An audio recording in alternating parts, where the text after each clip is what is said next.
السلام عليكم ورحمة الله وبركاته. الحمد لله وحده والصلاة والسلام على من لا نبي بعده. أما بعد، فأعوذ بالله من الشيطان الرجيم. قال الله عز وجل في كتابه المجيد وفرقانه الحميد: وكذلك جعلناكم أمة وسطا لتكونوا شهداء على الناس ويكون الرسول عليكم شهيدا. وقال رسول الله صلى الله عليه وسلم: أمتي هذه الأمة مرحومة ليس عليها عذاب في الآخرة وعذابها في الدنيا كالزلازل والفتن والقتل. رواه أبو داود وصححه الإمام الألباني رحمه الله. وقال أحد طلبة العلم: نعم الوسطية والاعتدال، بئس التعصب والاعتزال. نعم الوحدة والائتلاف، بئس التفرق والاختلاف. زما خوگو قابل قدر او قابل احترام علماء و مشايخ او متخرجين او عام طلبة العلم او عوام و خواص، والحمد لله وشكر لله چې موږ او تاسو ټول په دې عظیم مرکز کې راجمع شوي، چې هغه عظیم فکر دی چې موږ او تاسو د الله رب العزت رضا حاصل او د الله رب العزت د رضا د حاصلولو اسباب او د دې لپاره دغه وسایل زمو معززو پکار دي چې موږ او تاسو د ټولو اول د رب العزت شکریا ادا کړو. څنګه چې امام بخاری رحمه الله دا روایت راوړی دی، محمد رسول الله صلی الله علیه وسلم فرمایلی دي: من لم يشكر الله لم يشكر الناس. زمو معززو د ټولو اول موږ او تاسو د الله رب العزت شکریا ادا کړو چې الله رب العزت موږ او تاسو ته د عظیم عقیده را نصیب کړی دا چې دا عقیده د توحید او د سنت نه عبارت ده، او د دې عظیم عقیده د خبرولو د فاره د دې عظیم عقیده د نشر اشاعت د فاره زمونږ او تاسو دا مدارس او دا جامعات جوړ.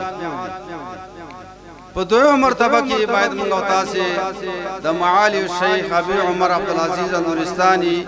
حفظه الله تعالی ورعاه شکریا ادا کړو چې موږ او تاسو ټول د دې مقصد لپاره راجمع کړي او د دې مقصد لپاره موږ او تاسو ته د زړه کومه دعوت را کړې ده. رسول الله صلی الله علیه وسلم فرمایلی دي: من لم يشكر الناس لم يشكر الله. زما معززو دا امت دا غره بهترین امت ده دا الله په کتاب باندې د محمد رسول الله صلی الله علیه وسلم په سنت باندې الله رب العزت په خپل عظیم کتاب کې فرمایلی دي: کنتم خیر امه اخرجت للناس تامرون بالمعروف وتنهون عن المنکر وتؤمنون بالله. تاسو غره بهترین امت یې، تاسو ډیوټي تاسو کار او عمل هغه معلوم دی چې تاسو د خلکو د اصلاح لپاره منتخب شوی یې، تاسو د کار او عمل لپاره استله شوی یې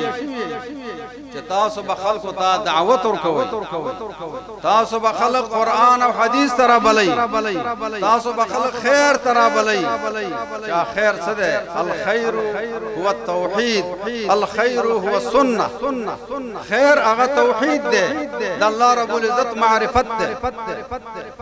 شیخ الاسلام ابن تیمیہ رحمه الله فرمایلی دي: وي امر بالمعروف اصل واساس شده معرفه توحيد الله عز وجل معرفه توحيد الله عز وجل اصل واساس الله رب العزت هغه توحید دا د عبادت اصل او اساس او بنیاد ده چې کله په عبادت کې اصل او اساس نوي دا عبادت د الله په وړاندې قابل قبول قابل تقدیر نظمنګ استاد سي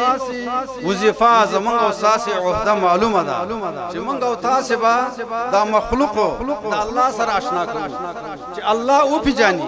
معرفت العبد ربه چې دا مخلوق الله او پیجاني رب زمو معزز زمنګ استاد سي په دې ملک او وطن کې او د دې دور نه مخکې دورونو کې داسې خلق او داسې پیړۍ تیر شوې دي چې الله یې نه پیژني نه دا اوس هم داسې خلق استاد ما معزز جزان ته علما وي جزان ته محدثین وای جزان ته اهل علم وای جزان ته پویا پروفیسوران او دکاتره وای الله او کله وی چې الله بره ده کله وی چې الله کته ده او کله وی چې الله رب عزت نخکته ده او نه بره ده او نه خي طرف ته ده او نه ګس طرف ته ده د عالم سره یو ځای ده او نه د عالم نه جدا ده وای په کوم ځای کې ده فلا مکان زمو معزز باید منګ او تاسو په دې مخلوق باندې الله او پیژانو چې الله رب هغه ذات ده چې الرحمن علی العرش استوى د علم اصل او اساس هغه الله معرفت باید موږ تاسو په دې باندې کوشش او مهنت دویم زمو معزز زمو استاد سي وظیفه معلومه ده چې هغه نهي عن المنکر چې موږ تاسو خلق د شرک نه بچو او شرک ورته د دې لپاره وروخایو چې د شرک نه ځان بچ او محفوظ ساتي زمو معزز لکه څنګه چې حذیفه الایمان رضی الله تعالی عنہ فرمایل وای زه دا شر د دې لپاره پیژنم دې لپاره چې په شر کې واقع نو باید موږ تاسو دا امت د دې شرک نه وژغورو او د شرک نه منکو چې دا شرک لوی ګناه درېمه مرتبه کې زمو معززو چې موږ تاسو په الله باندې ایمان ولرو او د ایمان مراتب پیژنو د ایمان شعب پیژنو زمو معززو دغه درې واړه صفات موږ تاسو په علم او عمل کې راغلو واقعا چې موږ تاسو ورا بهترین امتی زمو معززو دا امت چې کوم ده دې ته ویل کېږي امه الوسطیه امه الوسط امه العدل والانصاف دا د خیر امت ده دا د انصاف امت ده دا د عدل امت ده دا د خیر او د برکت امت ده نو د دې کار به صحیح زمو معززو د دې کار او د دې عمل دا ده چې دوی به د بل د خیر فکر کوي چې دا بل ورور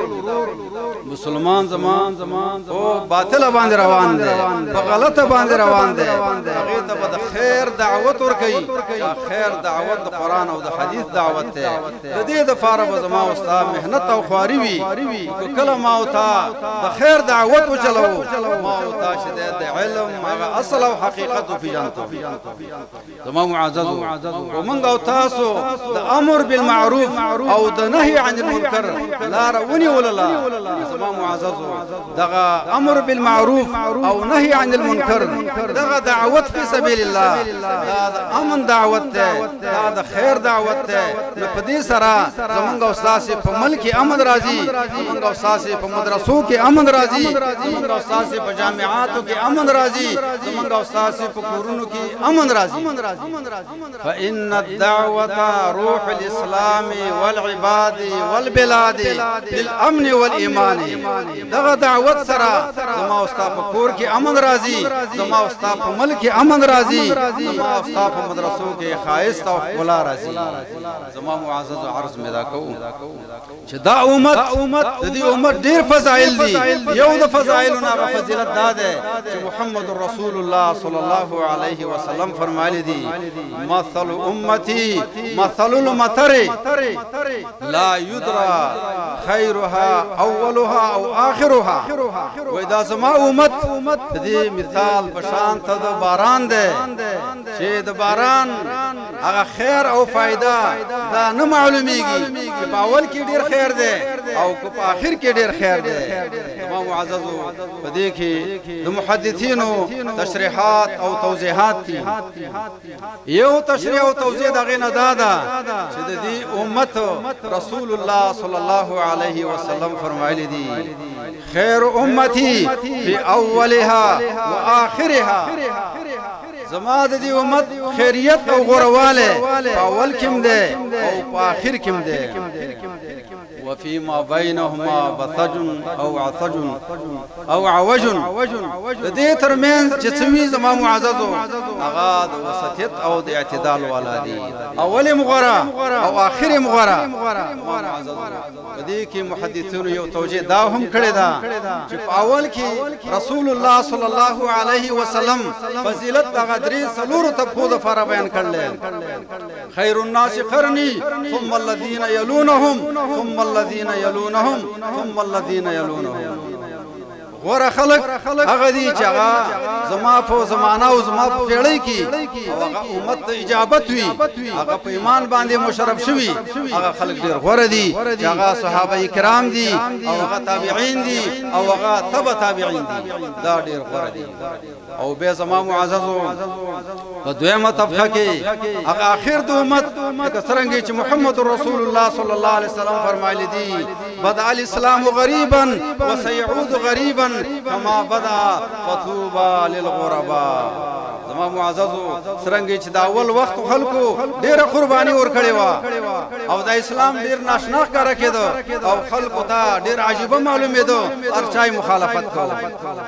نه هغه وخت چې چا دعوت کړل دا ډیر زیات لوی فضیلت ده او بعد اخر وخت چې د اسلام په عجیب شکل کې راغی او خلکو ته ناشنا کار کېدو دا شانتی با په اخر کې امداسي خلکو ته معلومیږي زما معززو هغه وخت کې دین اسلام دعوت خلکو چې په دعوت کو هغه ته به ثوابي ویلې د دې زمانه خلکو هغه سواد بدل کو په وو باندې د دې څوک وابي زما معززو د خلکو ډیر زیات فضیلت ده په درېمه مرتبه کې زما معزز علماء ذکر کړی دي چې دا میز کې خلک چې کم دي د دې د فارم فضیلت ده دا ټول امت د خیر او د برکت نه ډک ده زما معززو نو په دې باندې به عذاب نه وي په آخرت کې د دې عذاب دا په دنیا کې ده هغه فتن دا هغه زلزلو او داغه مشکلاتو داغه کړهونو داغه تکلیفونو د قتل د قتال سره د مخامخ شوې دي دا د دې لپاره عذاب ده زما معززو د دې عمر ډیر فضایل دي اخره کې وخت مې پوره ده طالب علمان ورن ته دوه خبرې کومه هغه یو خبره دا چې تاسو د سناس استي زمونږ د مشایخ داسې ملغلل تاسو ته وای باید تاسو دا ولي کوي ځکه العلم سید والکتابه خیر دا علم چې د احکار ده د احکار خلکو پنجره کې اچي خلاصې فریضه دا به دا خبره باید تاسو وایي تاسو ته دوه توصیه کوم اوله توصیه دا زما معززو چې غلو باندې کو د هیڅ چا په ذات کې د هیڅ چا په شخصیت کې غلو باندې کو پښتو کې درته وایم پښتو کې دا خپل استاد نه دی خپل استاد دا په رسول الله باندې نه اوچته دا خپل استاد په صحابي باندې نه اوچته وای فاعتی کل ذی حق حقه هر چا ته خپل حق زمونږ استاد لوی امام یولی خلیفہ چا اول خلیفہ ابو بکر صدیق رضی الله تعالی عنہ هغه سره هیڅ القاب نه لګاو چې فقيه الدهر او مجتهد الدهر او مجتهد الزمان جامع المعقول والمعقول دا چرته غینو استاد به پیغمبر نو چته وای استاد به د خلفای راشدین نو دا اول خبره غلو به چا پاک نه او کو غلو مخړه تاسو وګور يهودو ته هغه الله په غلو باندې تبا يهودو څه ویلي وزير ابن الله نصارا وسوالي عيسى ابن الله غلو باندې مختصر دویم نمبر کې زما معززو لکه څنګه چې مخکې مشایخ درې وړو مشایخ دا خبره ذکر کړه شیخ صاحب محمد قاسم حفظه الله تعالی ورعاه او شیخ صاحب اقبال شاه حفظه الله تعالی ورعاه او شیخ صاحب عبد البصير حفظه الله تعالی ورعاه او هم دغه شانتي شیخ صاحب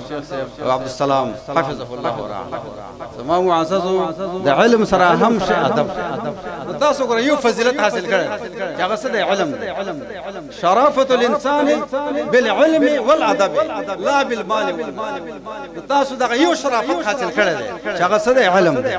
نو تاسو نه دا امید دی او تاسو نه دا رجا ده چې دغه دویم شرافت او کرامت هم حاصل کړي چې هغه ادب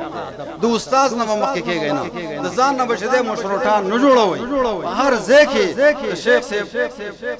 ابي عمر عبد العزيز النورستاني حفظه الله تعالی ورعايه توصيه ده غدادا چې خپل علاقه ته لاړل د خپل علماء سره کېني هغه سره د اکرام کوي د احترام کوي چې زرا غلم او زه فارغ شلم تاسو کشرم تاسو وراریم چې ما څنګه د حق لاره کې استعمالوي تاسو چې د هر خبر استقبال کوم دا غي سره مشوره او دا غي نو زي مخکنه خدا کار وش ان شاء الله دعوت د فار الله کوي او د دې سره زمو معزز ادب د خپل والدینو سره د خپل علم با د خپل والدینو د فار ذریعہ د خیر او د برکت ګرځوي لکه څنګه چې عبد الله ابن مسعود رضی الله تعالی عنه فرمایلی دي چې ليس العلم بكثرة روایات ولكن العلم الخشيه من الله تعالی باید موږ تاسو ځان کې خشیت پیدا کړو الله رب العزت دا جامعه او زموږ ټول جامعات شاداب او آباد لري او الله رب العزت زموږ د مشایخ په عمر کې خیر او برکت واچي الہ العالمین زمونږ دغه متخرجین د دې جامعې د مسلمانانو د پاره د خیر او د برکت ذریعہ وګرځي وصلی الله تعالی علی خیر خلقه محمد و آله و اصحابه اجمعین وجزاکم الله خیرا علی حسن استماعکم.